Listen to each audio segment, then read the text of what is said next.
Ladies and gentlemen, boys and girls, strap in. It's your boy, Brian Von Vier. Round of applause? Round of applause?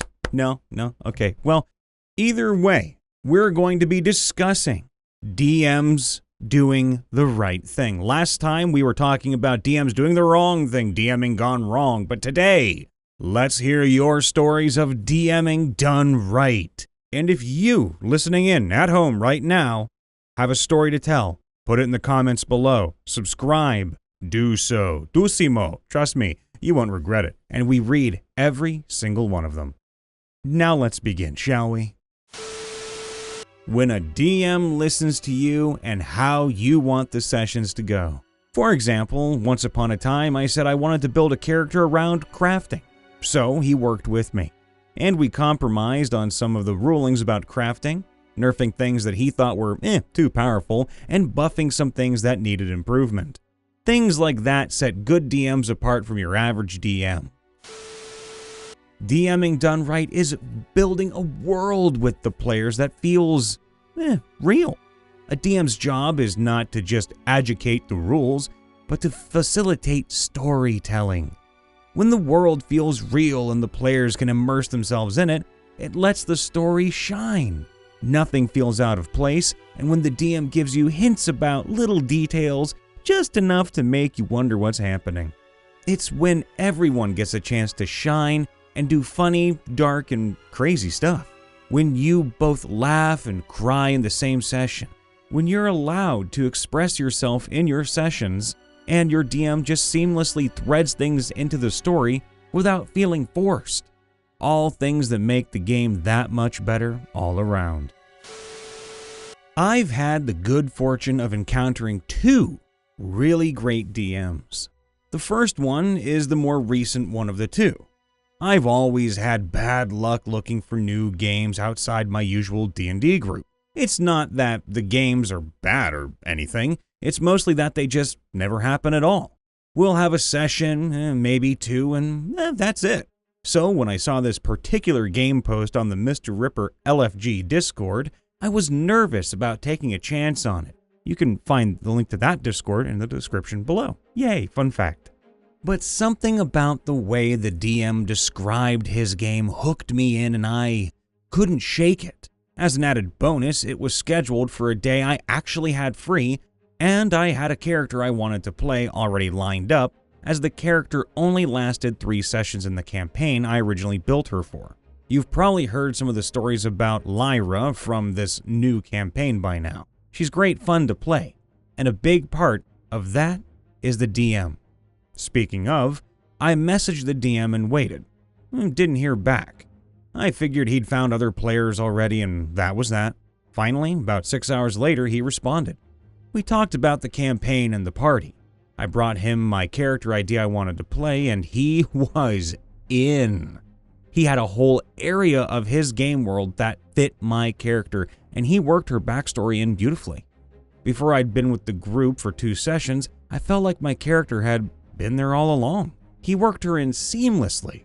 Also, this particular DM blew me away with his voice acting. He was pulling off all kinds of different accents and voicings, unique and individual to each NPC. At one point, I thought the guy was like Matt Mercer's twin or something, the way he was pulling off so many diverse accents. It doesn't help that one of his best voices sounds just like Silas Briarwood. The level of immersion with the NPCs and the world and the background music, top notch. And this guy is a relatively new DM. I'm so impressed with him, and I'd love to play in his game. I'm definitely glad I took the chance to respond to that game post. Charlie, I just have to ask, is it Wednesday yet? The second one is the DM in my Sunday game, which has been going on for 3.5 years now. Wow, that's a long game. He was actually the person who got me interested in D&D, thanks to his stories from his old games he'd run for people. I ended up getting into some games with a bunch of friends I played Arma 3 with, and it was fun to finally get to tell him stories about what I'd been up to. That mutual storytelling convinced him to get back into DMing again after more than 5 years. He'd never run D&D 5th edition before. He'd always been a 3.5 edition DM. Since most of our players at the time were new to D&D, I agreed to help him learn the ropes of 5th edition and brought in one of my previous characters, Delkesh, whom much had been told about already on the channel, to give him a character to lean on in the party to help keep things moving along. Over the course of that campaign, we've lost most of the players from the first session due to life getting in the way, but others have come in, and the group is still going strong. In fact, much like our player turnover, there is not one character in the party currently who was there at the start of the campaign.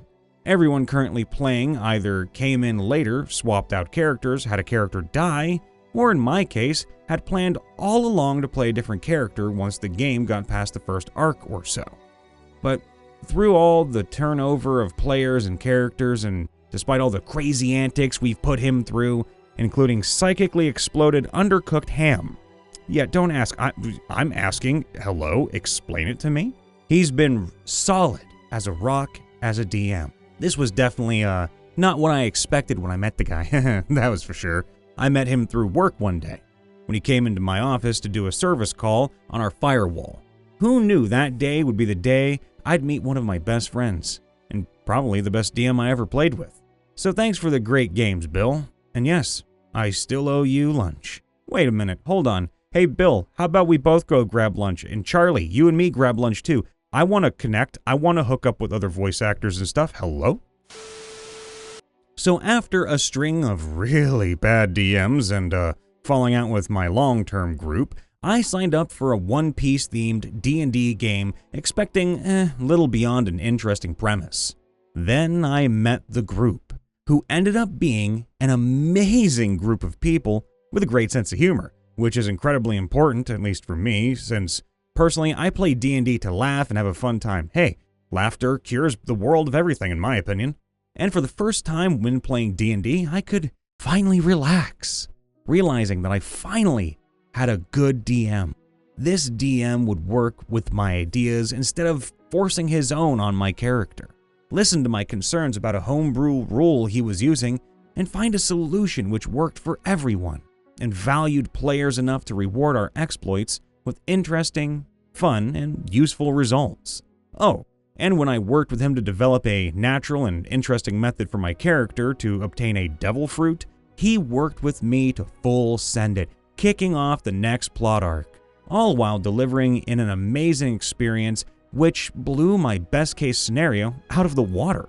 I know that most of this may sound like the base necessities for a DM, but that's how bad my luck has been finding good games. He's one of the few I've played with who could consistently deliver a fun, satisfying experience while making me feel like my character was important to the overall story. That alone makes me want to keep playing each week. I'm glad you found some good people to play with rather than the crappy ones, because I know, we heard a million times that crappy ones can really push people out of the scene, so hey, don't quit out there guys, we're here. I've had my fair share of bad DMs, but I'm currently blessed with two fantastic ones. Ooh, we got another Sunday and Wednesday DMer.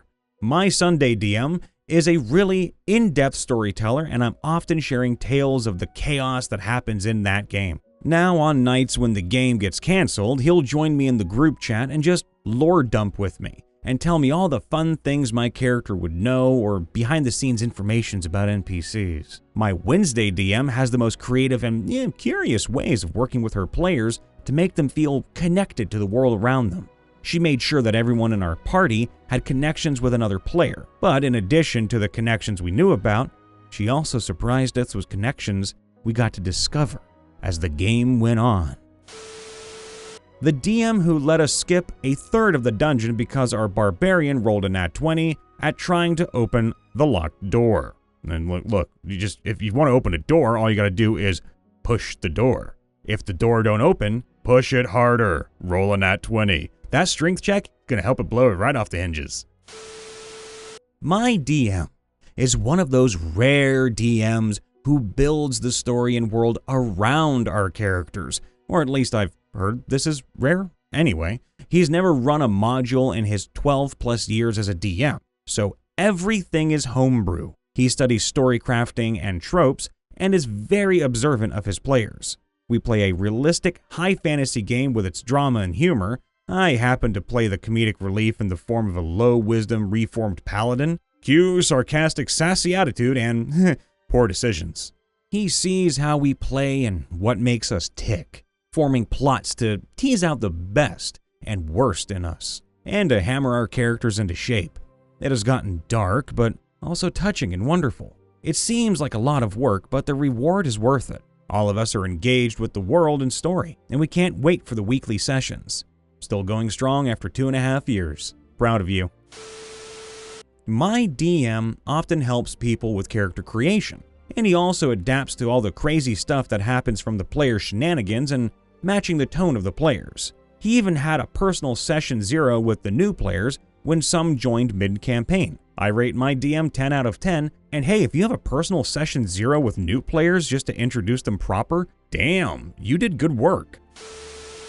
My DM decided that if a player was possessed, it wouldn't be all bad, and it'd actually be used for story effect. The negatives are that long rests will only count as short rests, that's pretty cool. The player will need double the food, interesting, and they sometimes need to fight to stay in control of their character.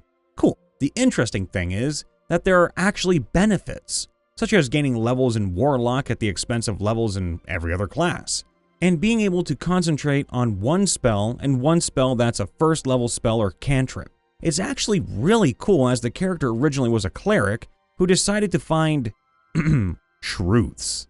Instead of saying, okay, but that'll likely be against the party, the DM basically said, okay, follow me into this room. And they talked, with both of them coming back with no details given to the rest of us. After that, we were asked to roll insight and perception checks every now and again, which sadly none of us have made yet because nobody but the cleric has good wisdom. We really should have made less sorcerers and rogues for this story. I'm only a pseudo-DM in this campaign, so I know some things, but not many. So essentially, what I think was done right is that our DM is being very accommodating by letting that character change their character direction because they didn't want to be a cleric anymore. I'm also speculating that this is going to be a major plot point. Well, my DM likes to give rewards to players who do amazing bits of roleplay or do something that is part of their character's narrative, be it confronting the archfey who is stealing your memories, or complete quests given by your god or patron. He also likes putting elements of your backstory and character into the story. He also does a good job of rebalancing if he finds that fights are too hard. Had a DM that was a storytelling master. Oh, I love those. No joke, he went into every session with 5 interesting NPCs, 2 or 3 extra side quests, and a detailed spreadsheet of all the PC's moods and experiences going into the session. Every quest felt natural, never once forced or hand-wavy, and every time a character made a roll, he gave us something that perfectly fit the rolled number, while saying something individualistic about the character that completely fit. Unfortunately, the guy wasn't any good at role-playing NPCs or balancing encounters. Made for short but memorable games. Hey everyone, Brian Von VA checking in after the vid. Make sure to like the video, subscribe, and to, ring that bell. Why? Because you're going to get notified if you do whenever we post a brand new video, and your story that you can leave in the comments below or on our subreddit r/MrRipper might be featured in one of them. You never know. We draw from every source. Comments, Reddits, everything. So leave a comment if you want early access, baby. That being said, if you want to come say hi to me, Brian Von VA, you can do so through my website, brianvonva.com, where you can learn all about me as a voice actor, what I do, and come say hi on Twitch, which is primarily where I stream and do all my personal content creation. So you can come say hi, hello. And I always try to end on a positive note, but I just want to say, I think to fit the theme of this video, I just want to say one thing. To you DMs out there that are still putting your players forward as the prime stars, as the show stealers and everything, trying to make sure that you do what, in my opinion, a DM should focus on doing, which is, I don't know, not being the enemy. Building a world that the players can enjoy and lose themselves in, being a master of storytelling, and sometimes a goofball, sometimes a very dark entity, but overall somebody who just wants to give somebody a release. To those of you who are doing it, I am infinitely proud, because we need more of you. Sure, you're going to have your flaws, you're going to make mistakes, but no one's perfect. The fact of the matter is, all of you doing this, you're making the world better for people out there who are struggling. You're giving people an outlet. You're giving people strength. You're giving people a laugh. You're giving people the ability to cry and to vent their emotions. So no matter how goofy and silly your game is or how wild and awesome it is, hey, I'm proud of you. All the love, be safe, be happy, and I'll see you next time. Bye for now.